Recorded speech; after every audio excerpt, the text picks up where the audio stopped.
Dear student, today we discuss another topic of our chapter, electrochemistry 4, and the topic under discussion is what is potentiometric titration. और potentiometric titration में हम आज की date में एक titration पढ़ेंगे आपकी एसिड बेस टाइट्रेशन, जो एक प्रकार की टाइप है पोटेंशियोमेट्रिक टाइट्रेशन की। अब पोटेंशियल क्या होता है आपको पता है। टाइट्रेशन क्या चीज़ है? सिंपली बात बोलता है कि जब एक known volume solution is titrated against known strength solution and there is a formation of any end point is known as titration. In titration indicator is used. तो बोलता है कि पोटेंशियोमेट्रिक टाइट्रेशन जो है ना, जिसके अंदर क्या हो रहा, पोटेंशियल डिफरेंस चेंज हो रहा, तो ये इसकी सबसे इम्पोर्टेंट एप्लीकेशन ये है कि ये ईएमएफ की वैल्यू को, सॉल्यूशन में कितनी ईएमएफ की वैल्यू है उसको मेज़र करने के काम आती है। और ये क्या करती है, क्वांटिटेटिव एस्टिमेशन बताती है सब्सटेंस इन ए सॉल्यूशन, कि सॉल्यूशन के अंदर कितना सब्सटेंस है, उसकी कितनी क्वांटिटेटिव एस्टिमेशन है, उसके बारे में क्लियरली बता देती है, वाइडली यूज्ड होती है। अच्छा, अब बोलता है कि जो आपका पोटेंशियोमेट्रिक टाइट्रेशंस हैं ये किस प्रिंसिपल के ऊपर डिपेंड करती है। तो सिंपल सी बात है कि इसमें जो आपका एंड पॉइंट होता है ना, वो डिटेक्ट होता है change in the electrode potential के कारण, किसी एक स्टेबल इलेक्ट्रोड का। स्टेबल इलेक्ट्रोड को यहाँ पे हम क्या बोलते हैं, इंडिकेटर इलेक्ट्रोड बोलते हैं।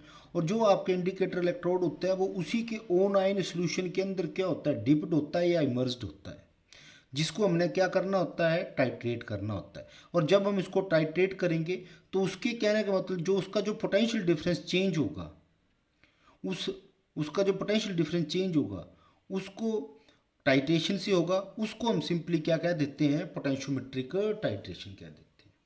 अब बोलता है ये जो पोटेंशियो, ये आपका जो इंडिकेटर इलेक्ट्रोड है ये पेयर होता है किसके साथ, रेफरेंस इलेक्ट्रोड के साथ। रेफरेंस इलेक्ट्रोड एक प्रकार की टाइप है आपकी रिवर्सिबल इलेक्ट्रोड की। और रिवर्सिबल इलेक्ट्रोड वो इलेक्ट्रोड होते हैं जिसमें इलेक्ट्रोड के ऊपर क्या होता है, गेन भी हो जाता है, लॉस भी हो जाता है। अच्छा, रेफरेंस इलेक्ट्रोड में इसमें हम मेनली यूज़ करते हैं कैलमल इलेक्ट्रोड। और कैलमल इलेक्ट्रोड भी एक प्रकार का क्या है, रेफरेंस इलेक्ट्रोड है। और ये एक प्रकार की टाइप था salt and salt anion electrode के अंदर ये कैटेगराइज था, ऑलरेडी पढ़ा रखा मैं। और हम इसमें इलेक्ट्रोड पोटेंशियल को, और जो आपका कैलमल इलेक्ट्रोड है और जो आपका इंडिकेटर इलेक्ट्रोड है उसको हम क्या करते हैं, पोटेंशियल के मीटर के साथ क्या कर देते हैं, कनेक्ट कर देते हैं। तो जब क्या होगा इसके अंदर कि जब हम इसको टाइट्रेट करेंगे और जो आपका इंडिकेटर इलेक्ट्रोड है उसकी वैल्यू की पोटेंशियल के अंदर क्या होगा, चेंज होगा, तो उसे सिंपली हम क्या कह देते हैं, पोटेंशियोमेट्रिक टाइट्रेशन कह देते हैं। ये जो टाइट्रेशंस हैं आपकी सिंपल, इन टाइट्रेशन में जो आपका सॉल्यूशन है उसकी जो कंसंट्रेशन ऑफ आयन है ना, वो क्या होती है, चेंज होती है। ठीक है। और जब ये कंसंट्रेशन ऑफ आयन चेंज होगी किसके करते हैं हम, इंडिकेटर आयंस की, इंडिकेटर इलेक्ट्रोड की, तो उसकी ईएमएफ की वैल्यू भी क्या होती है, चेंज होती है। और जो आपका एंड पॉइंट जो ऑब्टेन्ड होता है, जब sharp change in the value of electrode potential होगा ना, उसे सिंपली उसका क्या कह देते हैं, एंड पॉइंट कह देते हैं। और जो एंड पॉइंट ऑब्टेन्ड होगा इसमें, वो इन टर्म्स ऑफ ग्राफ हमें मिलता है। और जो ग्राफ आपका प्लॉट होता है वो किसके साथ प्लॉट होता है, उसके एक ईएमएफ की वैल्यू के साथ और उसके वॉल्यूम ऑफ सॉल्यूशन एडेड, ठीक है जी, उसके साथ। तो बोलता है उन तरीके की टाइट्रेशन को सिंपली हम क्या कह देते हैं, पोटेंशियोमेट्रिक टाइट्रेशन कह देते हैं। अब ये बोलता है कि जो पोटेंशियोमेट्रिक टाइट्रेशन है ये तीन तरह से हैं। आपका एसिड बेस्ड टाइट्रेशन है, आपका रिडॉक्स टाइट्रेशन है और आपका प्रेसिपिटेशन टाइट्रेशन है। तो हम इसमें से एक पढ़ लेते हैं आज की डेट में कि what is acid based titration. मैंने आपको ये बोला था कि ये आपका इस डायग्राम में, या अगर एसिड बेस्ड टाइट्रेशन के अंदर आपका कहने का मतलब क्या है, इसमें हम ये जो आपका क्या है, ये आपका इंडिकेटर इलेक्ट्रोड है, ये आपका रेफरेंस इलेक्ट्रोड है, ठीक है जी। और ये आपका क्या है, आपकी ब्यूरेट है, जिसमें हमने क्या करना है, कोई एक ऐसा सोल्यूशन एडअप करना है इसके अंदर कि धीरे धीरे इसकी जो कंसंट्रेशन है वो क्या हो जाए, चेंज हो जाए। इसकी कंसंट्रेशन क्या होती है, फिक्स होती है। तो ऑटोमेटिकली इसके एडिशन के कारण ये जो आयन है इसकी स्पीड में क्या होगा, इनके आयन की जो मोबिलिटी है वो चेंज होगी।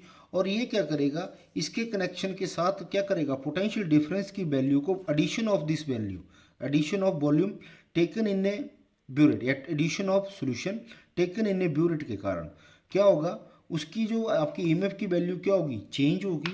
उससे हम क्या कह देते हैं, पोटेंशियोमेट्रिक टाइट्रेशन कह देते हैं। अगर इसमें मैं एसिड ले लेता हूँ यहाँ पे O9 सोल्यूशन में, ये आपका हाइड्रोजन है, ये आपका HCl है, तो एसिड हो गया। यहाँ पे कोई मैं क्या ले लेता हूँ, बेस ले लूँगा, तो जो आपके फास्ट मूविंग हाइड्रोजन आयन है ना, वो क्या करेंगे, रिप्लेस हो जाएंगे, आपके क्या हो जाएंगे, आपके लो मोबिलिटी ऑफ सोडियम आयन से। और उससे जो ईएमएफ की वैल्यू चेंज होगी with connected with reference electrode से, उसे हम क्या कह देते हैं, और पोटेंशियल डेवलप होगा उस तरीके के टाइट्रेशन को हम क्या कह देते हैं, पोटेंशियोमेट्रिक टाइट्रेशन कह देंगे, जो कैटेगराइज हो जाएगी आगे चल के एसिड बेस टाइट्रेशन। तो ये इसका क्या है, सेटअप फॉर पोटेंशियोमीटर है एसिड बेस टाइट्रेशन। यहाँ आपका सैचुरेटेड इलेक्ट्रोड है, इसकी वैल्यू आपको पता होगा फिक्स होती है, ठीक है जी। ये आपका क्या है, ये आपका कैलेमल इलेक्ट्रोड है, कैलेमल इलेक्ट्रोड में ये आपका Hg है, ये उसका पेस्ट Hg2Cl2 का, और उसी के क्या है, ओन आयन का क्या है, सोल्यूशन है, ठीक है जी। ये आपका क्या है, ये आपका साल्ट ब्रिज है, KCl है, ये उसका क्या है, सैचुरेट KCl। क्योंकि जो आपको मैंने आपको पहले बताया था कि जो आपका ये KCl की वैल्यू क्या करेगा, फिक्स वैल्यू देता है। अगर इसकी कंसंट्रेशन ये है तो उसका वैल्यू ये है, अगर इसकी वैल्यू क्या होती है, सैचुरेटेड है, तो उसकी वैल्यू फिक्स है। ये हमने जब मैंने आपको पढ़ाया था तो उसके बारे में आपको मैंने एक चार्ट भी दिया था कि इसकी वैल्यू इतनी होती है तो ये वैल्यू होती है। अब मैं उसको आपको बता देता हूँ, आपको ध्यान में आ जाएगा। मैंने जब आपको पढ़ाया था तो मैंने इसमें आप साफ बता दिया था कि इसकी वैल्यू इतनी होगी तो ये वैल्यू आती है। अगर अब 0.1 मोलर का होता है तो इसकी वैल्यू ये, इसका पोटेंशियल होता है। अगर 1 मोलर का होता है तो इसकी वैल्यू ये होती है। अगर ये सैचुरेटेड है तो इस केस में जो आपका इसका पोटेंशियल है उसकी वैल्यू कितनी है, 0.2415 है। यानी इस केस में अगर आपका क्या है, सैचुरेटेड सोल्यूशन ऑफ वैल्यू है तो इसकी वैल्यू क्या है, 0.2415 वोल्ट है, ये फिक्स है। अब इसकी ये भी आपका हाइड्रोजन इलेक्ट्रोड है, और ये हाइड्रोजन इलेक्ट्रोड आपका क्या है, स्टैंडर्ड कंडीशन में, तो इसकी वैल्यू 0 होती है। पर कहने का मतलब क्या है कि जब इसमें क्या होगा कि, और ये इसमें क्या है, इंडिकेटर इलेक्ट्रोड है, जब इसके अंदर मैं NaOH यहाँ पे ऐड करूँगा तो ऑटोमेटिकली क्या होगा, due to the mobility of ions, जो आपका क्या है, जो आपका हाई स्पीड से लो स्पीड में, तो ऑटोमेटिकली इसके कनेक्शन के साथ क्या होगा, एक पोटेंशियल डिफरेंस डेवलप होगा।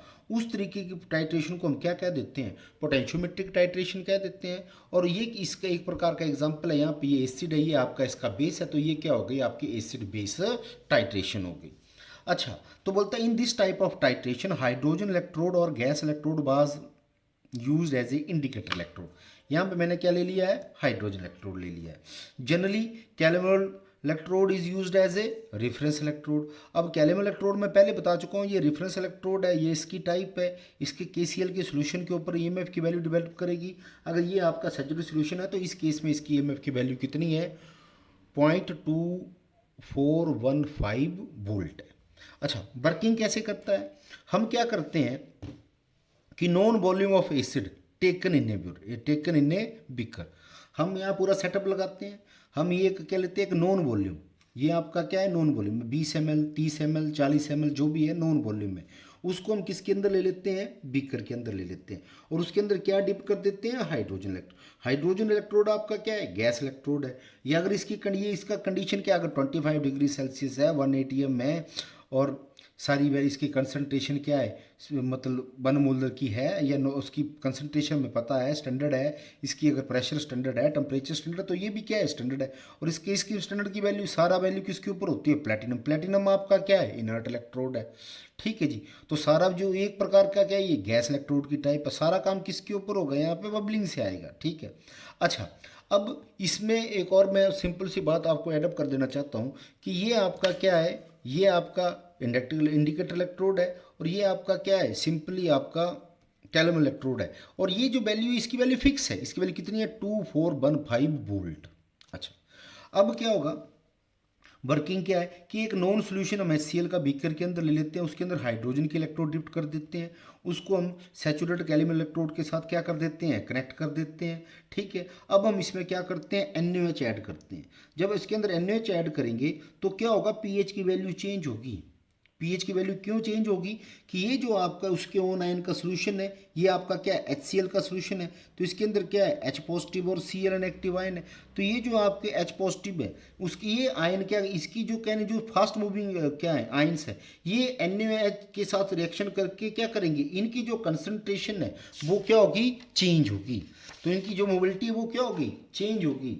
अच्छा, तो बोलते हैं इसको अगर मैं सिंपल सा रिप्रेजेंटेशन करूं तो ये इसका रिप्रेजेंटेशन है, पर यहाँ सारा काम किसमें स्टडी हो रहा, लेफ्ट हैंड साइड में। तो अगर मैं इसके ऊपर EMF की वैल्यू लगाता हूँ या इसके ऊपर मैं सीधा सिंपल सी आपको इसके ऊपर नर्नेस्ट इक्वेशन लगाता हूँ तो क्या आएगा, E = E0 RT/NF natural log of A2/A1। ठीक है जी।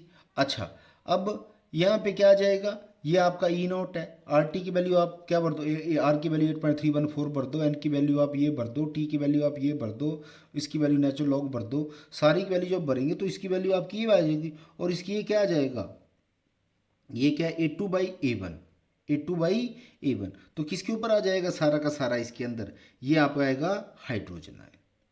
कितना टेम्परेचर है, 25 डिग्री सेल्सियस। तो बोलता है कि ये क्या होता है, negative logarithm of hydrogen ion क्या होता है, पीएच होता है। तो ये इसको वैल्यू क्या आ जाएगा, E = E0 +